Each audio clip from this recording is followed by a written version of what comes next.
to me, you're like basketball Bill Nye. Like, you know what I'm saying? Like, you take the science of basketball and make it more relatable. You feel me? And so, like, I wonder how you feel about this. So he's trying to say you understand and use advanced analytics without making us angry. You know what I mean? Yeah, because clearly you understand the physicality of the actual game and you played it at a high level as well. You play basketball. You're a hooper, right? But you understand the points of analytics, but you understand the art. Like, you just spoke to that. Like, I talk about that all the time. I think when we talk about basketball, we're losing the art of basketball. You know what I mean? I think the eye test matters. The beauty of it matters, you know, as well as the analytics. But anyway, so I was wondering, like, we were talking about Steph when KD left. KD was by far the better player than most people in perception, right?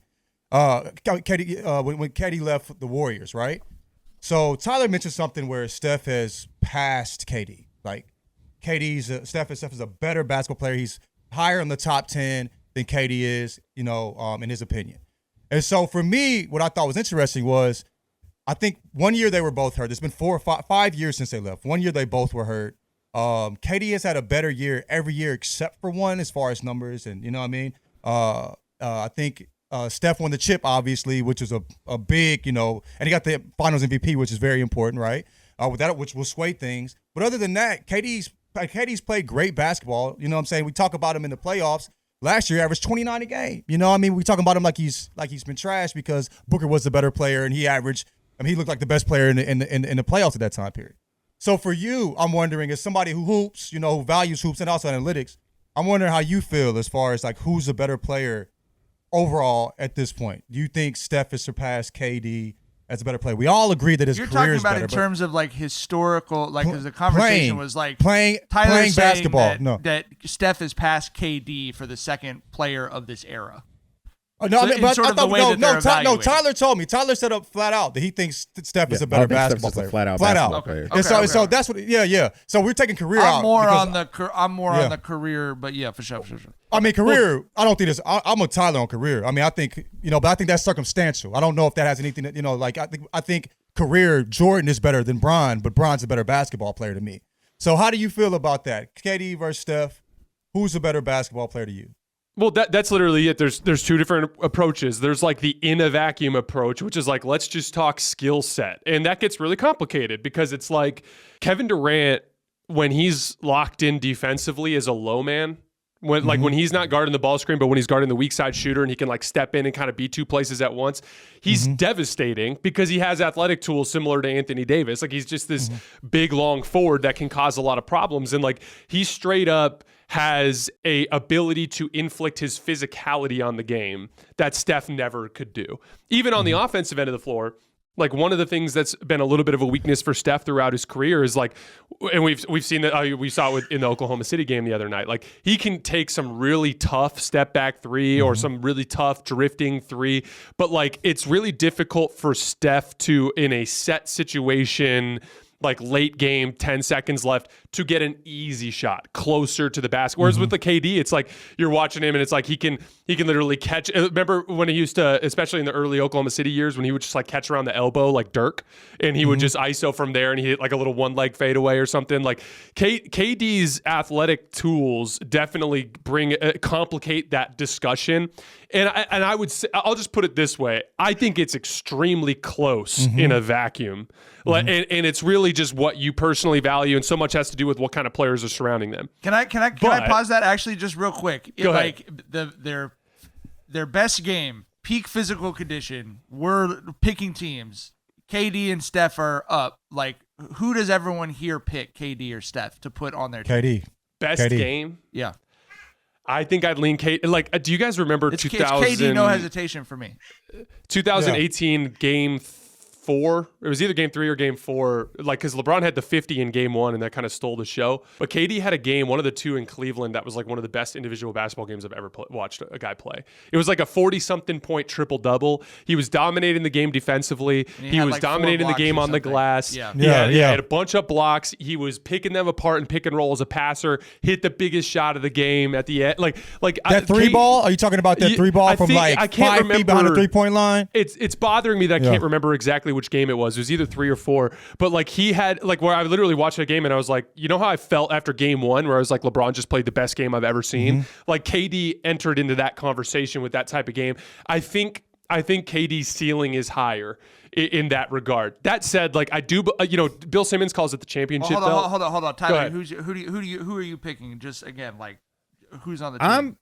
I'm picking KD, but I still think Steph is the best player, and I'll tell you why. Because I think that just because someone is a bigger matchup nightmare does not make them a better player necessarily, right? Because we've discussed before, like if we were doing an all-time pick your starting 5 for a run, any player at their peak throughout basketball history, I'm taking Shaq first. And I don't think Shaq is the greatest player ever. Like I said, I think he's the biggest mismatch in NBA history, right? So just because I would pick KD in that situation, I don't think that negates what I said about Steph being a better player. No, it's just I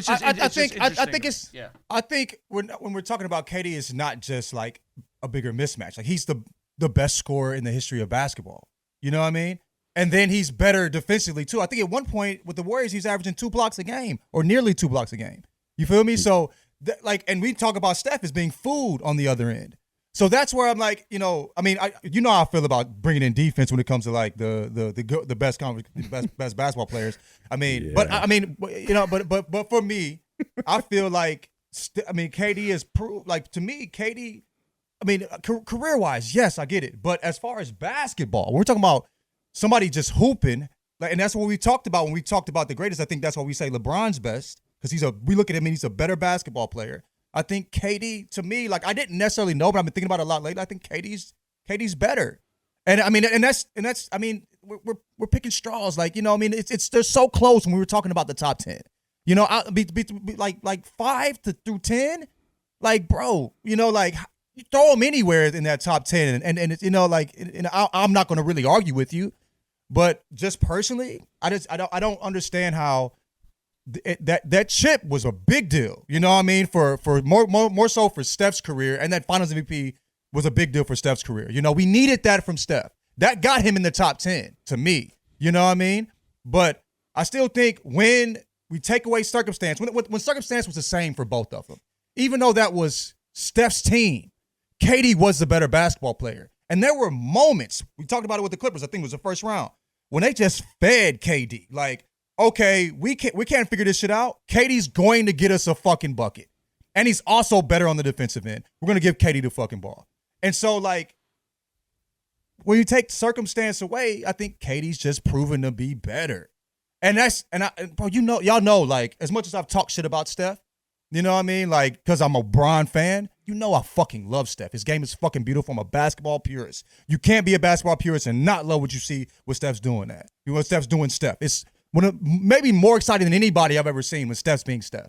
But in basketball, like as a better player, I don't see how we say Steph's better than KD. When we saw them both at their peak and KD looked like, bro, there were moments where KD looked better than Bron. Like you talking about that series. I'm like, that series, KD was the best basketball player. And I'd even say 2017, it felt like that, even though Bron averaged a triple-double. It felt like KD was the better basketball player in that series. So I've never – it's hard for me to say Steph, even though I think Steph is top 10 easily, but that's just my personal feeling. So I disagree about 2017 and 2018 because I do think like when LeBron's job was just so much harder than KD and Steph's. Like For sure. I think a lot of the conversations in those 2 years failed to account for the fact that, like, yeah, if you put the second and third best players in the world on the same team against the best player in the world, the two of them will look better and probably win. Like that's just sure. what's going to happen. And to your point, we're splitting hairs. Like I think LeBron was clearly and discernibly the best player from 2012 to 2020. But I think from basically 2015 on, it was close. Like it was always close in that regard. Now, like the defense stuff is real. Like, I mean, here's the reality. Like KD, when he wants to be, is one of the best defensive players in the world. It's funny that Luka and the Mavs torched the Suns the other night. I don't know if you guys saw that game. It like literally almost made him quit. And Luka was killing everybody. Yeah. Luka gets KD on a switch on the left wing. And literally, like, he tries to make a couple moves on him, and then Luke is like, fuck it, just gets rid of the ball. Like, he wanted no parts of KD, because like KD legitimately is a problem. And then we can look back and it's like, hey, guess what? Like, in the Lakers series last year, the Lakers went out of their way to spam attacking Steph all series long. Like, that was a real thing. Going back to 2016, it's like biggest play of the series. We're going at Steph. No one's doing that with KD. And so I do think that's an important element. But the flip side of that is I do think when you factor in Steph hunting threes, which are a more efficient shot, and all of his work off the ball and how that creates things, easier opportunities for his teammates, I think Steph's clearly a better offensive player, which is what makes it like super close. But the thing is hypotheticals don't really mean anything. Like, if I was like, it'd be like if I was like, oh, if I was 6'9", I'd be playing in the NBA. Yeah. Okay, cool, but I'm not 6'9", so like it doesn't make a difference. So like the reality is that over the course of this last decade and a half, like Steph Curry, more or less, has had a more productive basketball career in terms of winning basketball games. Now, we can dive into the 17 different factors that have manipulated it one way or another, but at the end of the day, I'd rather just be like, hey, we can have a conversation about skill sets with KD and Steph and break it down, or we can talk who gets the championship belt based on who won more games. And that's that term that Bill Simmons coined. And like the reality is like I'm a big believer in respecting the banner. Like Logan, our mutual friend Logan Swam, he always calls me a loyalist to the banner. To me, it's like that to me has to mean something. It has to mean something. And so like I think like it's okay to be like, who's a better all-time basketball player, KD or Steph? Clearly Steph. Who's a better basketball player, KD or Steph? Okay, let's get into it. There's a lot of interesting stuff there. All I want for the holidays this year is some NBA action. This week, new customers can score $150 instantly in bonus bets just for betting $5. An instant dub just for you. The Lakers have a tough stretch coming up. Boston on Christmas, couple road games against the Timberwolves. So I'm definitely keeping my eye on these lines to see how DraftKings thinks LeBron and them boys are going to stack up. Download the DraftKings Sportsbook app now and use code Jenkins, JENKINS. New customers can get $150 instantly in bonus bets for betting just $5 on basketball. Only on DraftKings Sportsbook with code Jenkins. The crown is yours.